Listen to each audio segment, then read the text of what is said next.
الحمد لله الحنان المنان الذي خلق الإنسان وعلمه البيان والصلاة والسلام على رسوله سيد الإنس والجان وعلى آله وأصحابه ذوي الخير والإحسان أما بعد فأعوذ بالله من الشيطان الرجيم بسم الله الرحمن الرحيم إن ينصركم الله فلا غالب لكم وإن يخذلكم فمن ذا الذي ينصركم من بعده وعلى الله فليتوكل المؤمنون صدق الله مولانا العظيم. بارگاہ رسالت معاب صلی اللہ تعالی علیہ وسلم میں درود پاک کا ہدیہ پیش کریں. اللہم صلی علی سیدنا محمد معدن الجود والکرم وآلہ واصحابہ الکرام وابنہ الکریم وبارک وسلم صلاة دائمة سرمدا ابدا. پھر کے گلی گلی تباہ ٹھوکریں سب کی کھائی کیوں، دل کو جو عقل دے خدا تیری گلی سے جائے کیوں. جان ہے عشق مصطفیٰ روز فزوں کرے خدا، جس کو ہو درد کا مزہ ناز دوا اٹھائے کیوں. عزیزان گرامی وقار، انتظار کرتے کرتے اخیر میرا نمبر آ ہی گیا اور آپ تمامی حضرات کو دیکھ کر ایسا احساس ہوتا ہے کہ میں جب اس جلسے میں آ رہا تھا تو گاڑی والوں سے پوچھ رہا تھا کہ مجھے کون سے کھیتی میں لے جا رہے ہو. پگ ڈنڈیوں سے گزرتے ہوئے یہاں آ رہے ہیں. اتنا بڑا جلسے کا نظام دیکھ کر کے ایک بات تو سمجھ میں آتی ہے، سیمانچل کے لوگ صحیح ڈھنگ سے اپنا گھر نہیں بنا پاتے ہیں. لکڑیوں کے گھر، چھپر کے گھر، لیکن میرے مصطفیٰ کے نام پر عالی شان جلسہ تو ضرور سجا دیتے. اس میں کمپرومائز نہیں کیا جاتا، اس میں کوئی کمپرومائز، کہاں یہ جلسہ اور کہاں چھوٹے چھوٹے گھر، کوئی مطابقت نہیں لگتی. اور بہت بڑے بڑے لوگ یہ سب نہیں کرتے، غریبوں کے حصے میں ہی یہ کام آیا کرتا ہے. اللہ کے نبی صلی اللہ تعالی علیہ وسلم نے جب مکہ مکرمہ میں تبلیغ شروع فرمائی تھی تو غریبوں نے ہی سب سے پہلے اسلام قبول کیا تھا اور غربت میں ہی اسلام پھیلتا رہا. آج بھی میرے عزیزوں بہار میں بہت سارے علاقے ہیں، لیکن ہم بہت دور بیٹھ کر یہاں کے الیکشن کی دھمک بھی سنتے تھے تو سیمانچل کی بات زیادہ سنتے تھے.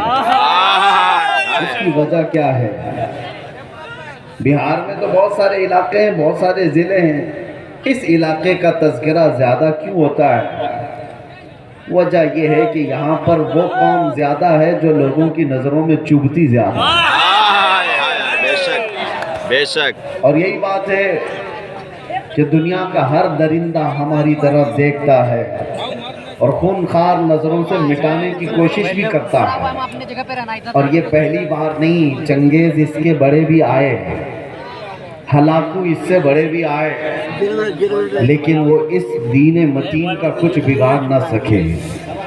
آپ بھی نہ گھبرانا، یہ جلسے کوئی ختم نہیں کر سکتا اور نہ یہ نام ہمارے کبھی ختم کیے جا سکتے ہیں. کچھ بات تو ہے کہ مٹتی نہیں ہستی، کچھ بات تو ہے کہ مٹتی نہیں ہستی ہماری. صدیوں رہا ہے دشمن دور زماں ہمارا، یونان و مصر و روما سب مٹ گئے جہاں سے، باقی مگر ہے اب تک نام و نشاں ہمارا. توحید کی امانت سینوں میں ہے ہمارے، آسان نہیں مٹانا نام و نشاں ہمارا. اور پھر ایک بات باطل سے ڈرنے والے اے آسمان نہیں ہے ہم، 100 بار کر چکا ہے تو انتہا ہمارا. ایک بڑی لذت ہے، بڑا عجیب احساس ہے بہار کے، بنگال کے، جھارکھنڈ کے جلسوں میں میں بولتا بہت بھی ہوں، آپ لوگوں کے انتظامات و انصرامات کے خلاف بھی، رات بھر سجاتے ہیں اور بہت سارے اس کے جو نیگیٹو پوائنٹ ہے اس پر بولتا بھی ہوں، لاکھوں کا خرچہ کرتے ہیں بہار میں، جلسے زیادہ کرتے ہیں، اس پر بولتا بھی ہوں، لیکن دل میں ایک احساس یہ بھی ہوتا ہے جیسی تیسی ہے قوم، سرکس میں پیسہ برباد کرنے سے میرے مصطفیٰ کے نام پر تو لگاتی ہے،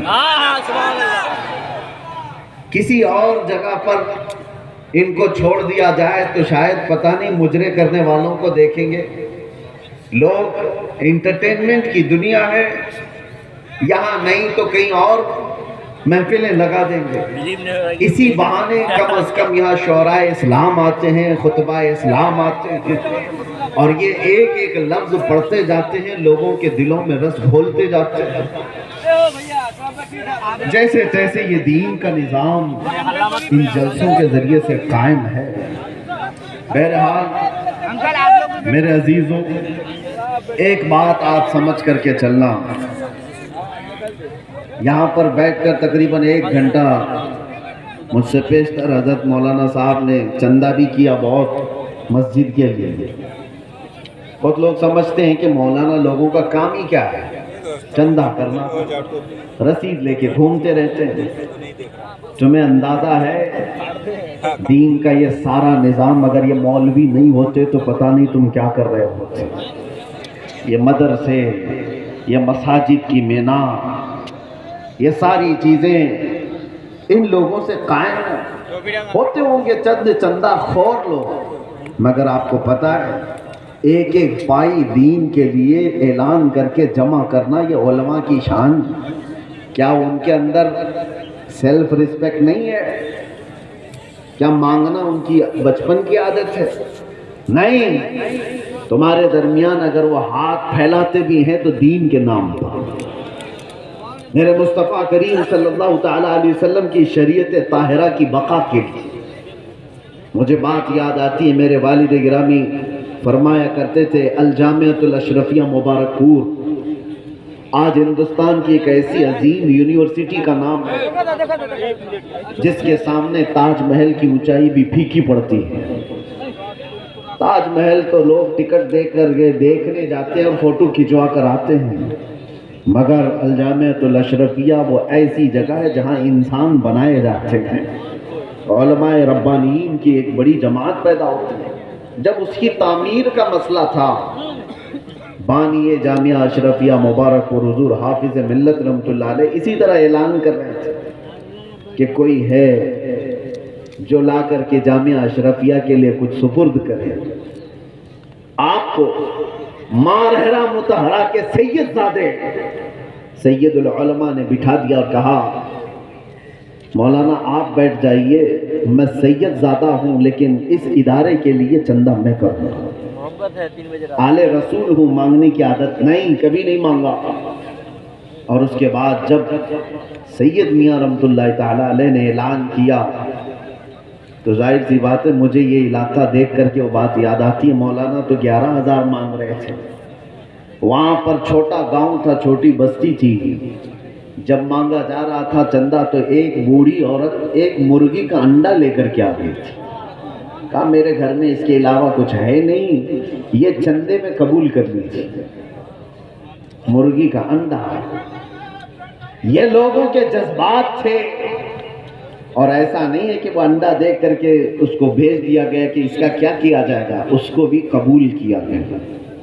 اور سید میاں رحمۃ اللہ علیہ نے فرمایا تھا اس عورت نے زمانہ یوسف کی یاد دلا دی، خریداروں میں اس کا نام آ جائے بس اس لیے حاضر ہو گئی۔ بہرحال اس نظام پر میں نے تھوڑی سی گفتگو اس لیے کی کہ علماء کو حقیر مت سمجھو، یہ علماء ذوی الاحترام اگر دین کے نام پر تم سے کچھ طلب کر رہے ہیں تو سارے لوگوں کو ایک کیٹیگری میں مت شمار کرو۔